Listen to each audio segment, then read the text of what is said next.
Hi ඔයාලට කොහොමද බබාලට බත්ම නොදී බත් වෙනුවට දෙන්න පුළුවන් පෝෂණීය කෑම වේලක් ගැන මම ඔයාලට කියන්න යන්නේ.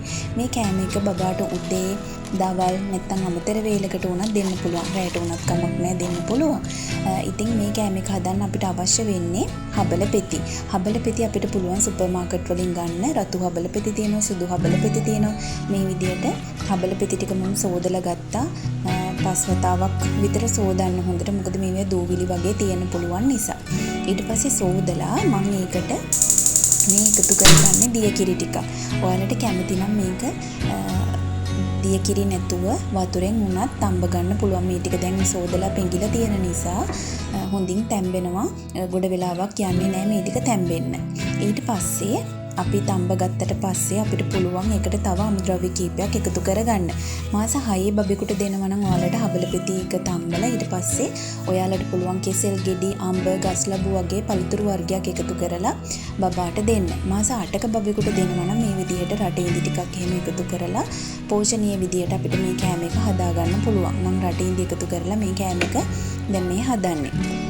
ඉතින් රටේ ඉඳි එකත් එක්ක හොඳට මේක කලවම් වුණාට පස්සේ හොඳ පැණි රසක් එනවා. එතකොට බබා ආසාවෙන් කෑම එක කනවා. අපිට පැණි රස එකතු කරගන්න පුළුවන්. මම බබාට රටේ ඉඳි කෑම වලට එකතු කරගත්තේ මාස 8ේදී. ඔයාලට පුළුවන් ඔයාගේ බබාගේ මිඩ්වයිෆ්ගෙන් ડોක්ටර්ගෙන් අහලා රටේ ඉඳි නට්ස් වර්ග වගේ දේවල් බබාගේ කෑම වලට එකතු කරගන්න.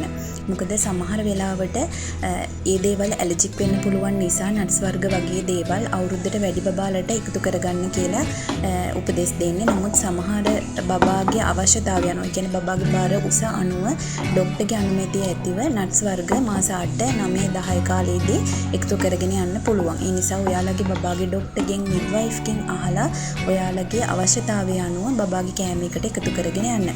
මීට අමතරව මාස 7 වගේ කාලෙදී තලයට උනත් මේ කෑම එකට එකතු කරගන්න පුළුවන්. ඊට අමතරව වට්ටක් අයට වගේ දේවලුත් කෑම එකට එකතු කරගන්න පුළුවන්. ඉතින් මේ විදිහට තමයි මම මේ කෑම එක හැදුවේ. ඔයාලට පුළුවන් මේ කෑම එක නිවුනට පස්සේ තව පළතුරු වර්ගයක් එකතු කරලා කෑම එක බබාට කවන්න. මම කෙසෙල් ගෙඩියක් එකතු කරනවා. කෙසෙල් ගෙඩිය එකතු කරන්න ඕන හොඳට කෑම එක නිවුනට පස්සේ. ඊට අමතරව මම කිව්වනේ ඔයාලට අවුරුද්දට වැඩි බබෙකුට තමයි නට්ස් වර්ග එකතු කරන්න කියන්නේ. මම නම් බබාට මාස 8ේදී නට්ස් වර්ග හඳුන්වලා දුන්නේ නැහැ. අවුරුද්දකින් පස්සේ නට්ස් වර්ග හඳුන්වලා දුන්නේ.